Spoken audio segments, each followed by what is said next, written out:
And I think that's the whole issue, is that the primary incentives are either greed, amass as much personal wealth as you possibly can. You think that's the problem? It's greed? Yeah, exactly. And like you're not greedy at all. And like you said, survival. Yeah. Right? So the person working 5 jobs, that they're doing that so they wouldn't want to do that if they didn't need to survive.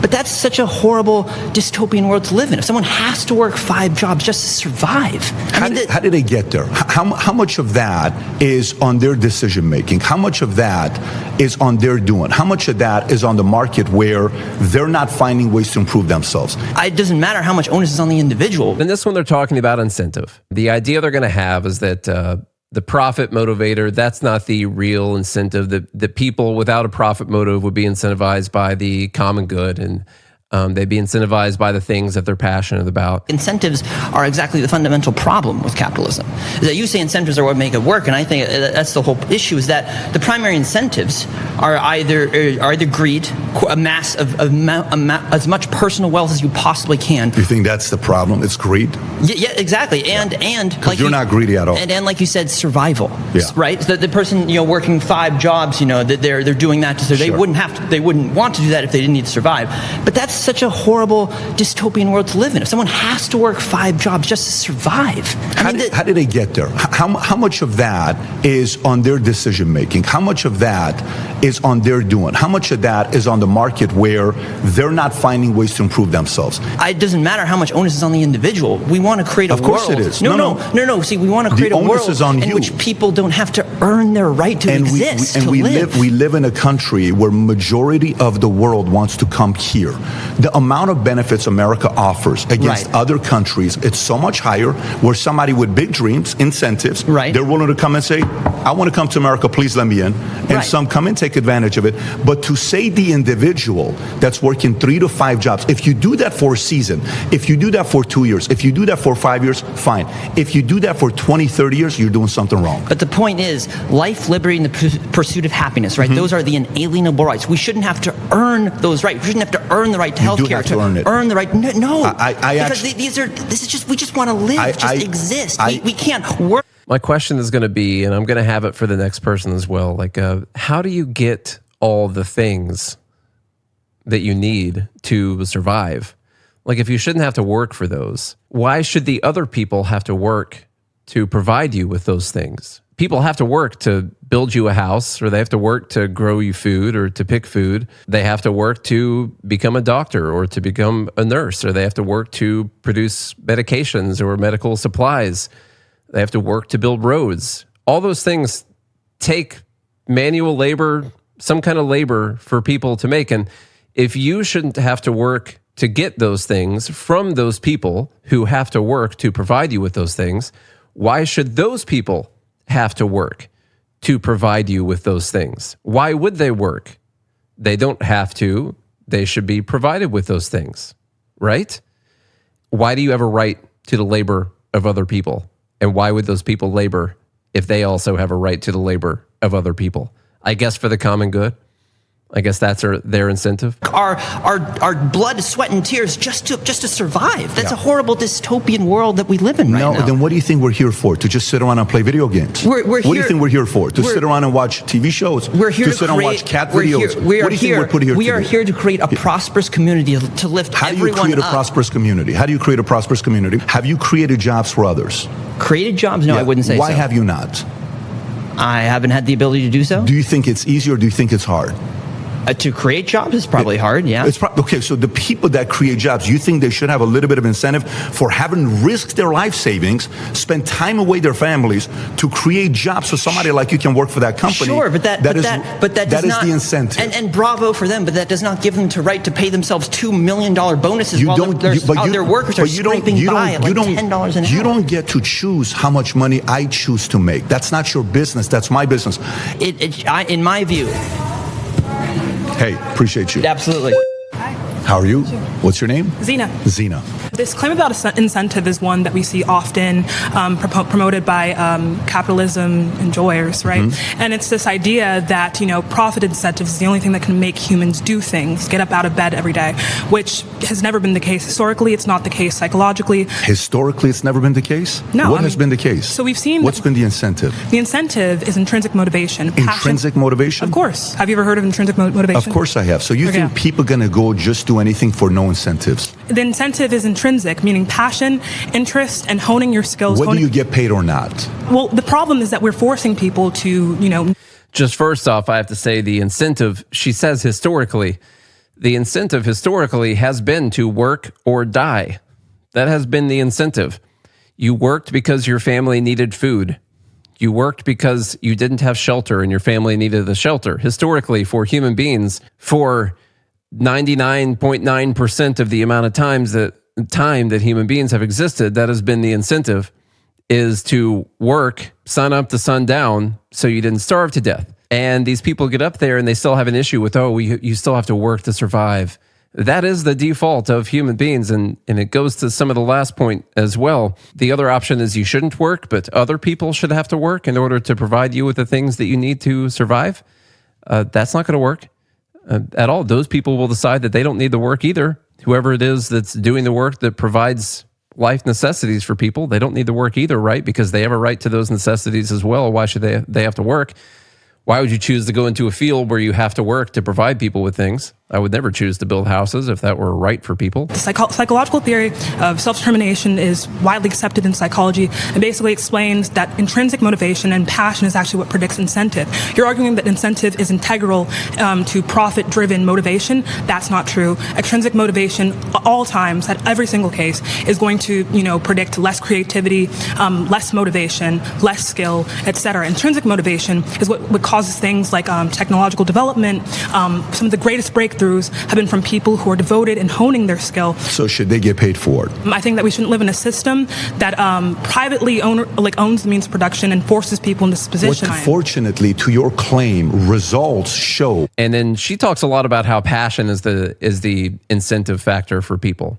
I want to give her a little bit of credit on this one. I do think that passion for a specific thing is a motivator. I have passion to do this show. I also have passion to make a lot of money. And eventually, those are going to have to coincide with one another. So I do want to say she's got a little bit of a point there, but I'm going to destroy her point. What we find is that the best incentive comes from intrinsic motivation. So a person that's passionate about solving an issue is going to build something bigger than somebody else that's not. Yes, so someone who has a true passion for this. Yeah, so exactly. So profit motivation is not the thing that's driving innovation, right? Of course psychology. It is. Of course it psychology. She's making the argument that it's not the profit motive that is driving innovation. It's the passion that people have. Okay, let's say that's the case. Let's back up that argument. Okay, well then it also just so happens to be the case that the place where you have the capability to make massive amounts of profit, unlimited amounts of profit, or unlimited amounts of wealth, that place also ends up with the most new innovations and inventions. Like, why is it that you can't go to the other countries where their passion is why they do things? Denmark or Sweden or the Netherlands or Norway or many places in Europe. Are the people just not passionate enough? And because they've got a lot more social welfare programs there. They've got their healthcare somewhat taken care of in some of those places. They got really high tax rates, but hey, you don't have to worry about many of those basic necessities of life. And so therefore, you've got more time to pursue your passions. It just seems to be that they're not as passionate there. Why is it the case that in the country where you can make as much profit as you want and you can grow as much wealth as you want also seems to have the most passionate people, apparently? Because quite a lot of very, very important life-changing inventions have come out of this country where we have this capitalist economic system. Now, there's some other very important inventions that came from places like the UK. We'll note that some of those really important ones happened before America was fully up and going, like inventions like the steam engine and stuff happened like I think that invented like in the late 1700s, and we weren't really doing much of anything yet. I don't know. Airplane, smartphone, internet. I mean, just go down the list of the light bulb, the telephone, like life-changing inventions for people. And then look at all the other companies I could name. Uber is a pretty big company, you know. That's a pretty big one. The amount of Fortune 500 companies, the companies that are creating very useful products for millions to billions of people, well, those things are happening in America. Why is that? Because only America has passionate people? Because passion is the number one motivating factor, that this is the only place that people have passion? Or is their passion also an incentive, but it's also incentivized by the fact that they can have their passion and they can make whatever amount of money they can possibly make off of it at the same time? Profit's not the reason that we have the greatest inventions that we do today. I don't know if I disagree with the fact that there's a passion behind it. Are you saying people with passion, even if there wasn't the incentive to make as much money as they would make, people would still pursue it even with or without money? That's what psychology says. Well, your claims are wrong, because that's not true. Whoever your psychology professor is. She says that's what psychology says. Basically, she learned this in class, that this is... there was a study, and it said that people are actually driven by passion, and they went through all these people, and they were like, well, let's look at Bill Gates, and well, let's look at Elon Musk, and well, let's look at all these other inventors, and what did they have? They had the passion. That's what their number one motivating factor was they cared about creating this because they were such smart geniuses that they wanted to create these things. They also were in a country that incentivized those things and rewarded people who did those things. And why aren't there a huge amount of people from all the other countries around the world who are giving us life-changing technologies? I'm not saying there aren't any. I'm not saying there have never been any in the past. But where are all of those things that you're using on a daily basis, or that makes your life easier, that are coming from those other countries? I'm sure there are some, and you can give me a list of them if you're watching on YouTube or whatever. Post it in the comments. I'll look at what they are.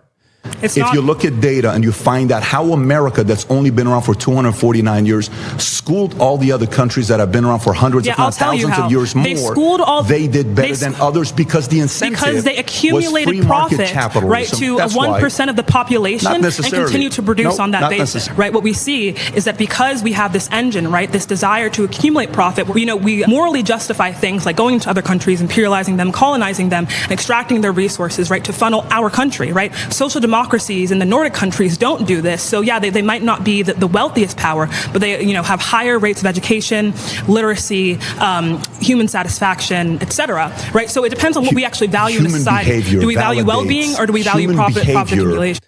So she sort of destroys some of her own argument there at the end. She's like, well, yeah, that's because we have the 1% and they can accumulate wealth, and so they've done that in our country. That is what's helping drive a lot of their passion. Some of their passion is to make money as well. And she talks about some of the Nordic countries, they don't have all this wealth. Why don't they have this wealth? The people aren't passionate, And then she says, well, it depends on what your society determines to be valuable.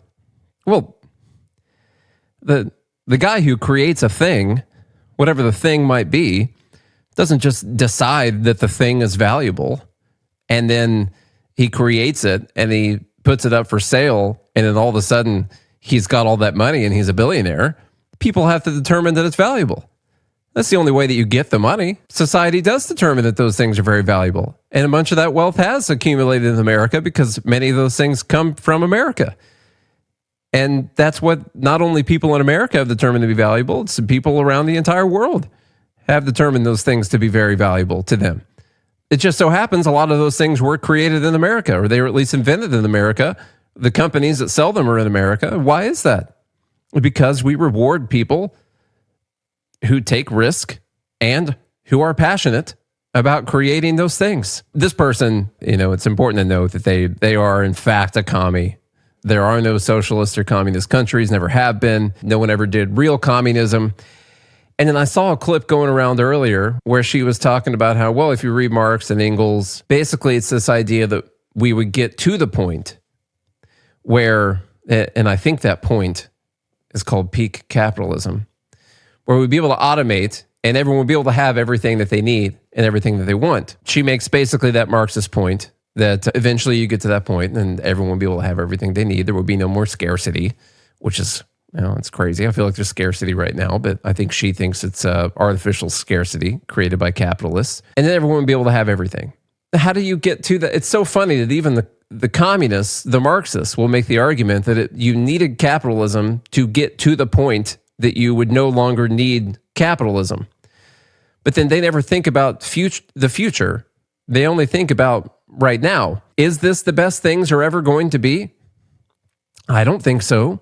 So far, we keep getting more and more innovations and more inventions. I know it kind of seems like some of these things are pointless, or maybe AI is going to destroy us, or maybe some of these things aren't actually good for society, and I can agree. I get that whole thing, but I still think there's going to be more inventions that make our lives ultimately better, infinitely better. And so they say, okay, right now, that's good.